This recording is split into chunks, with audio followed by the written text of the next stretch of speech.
In this video I'm going to show you how to replace the maintenance box of your Epson WorkForce 2850 printer. Maintenance box is at the back side. There is a screw here, so we just have to open this. Now move this plate to the back side. That is the maintenance box.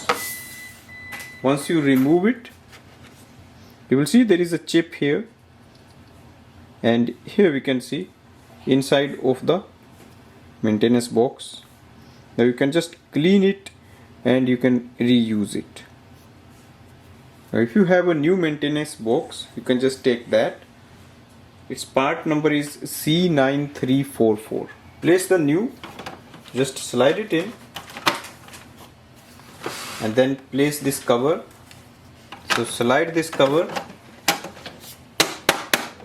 Once it reaches to its position, you just tight it with the screw.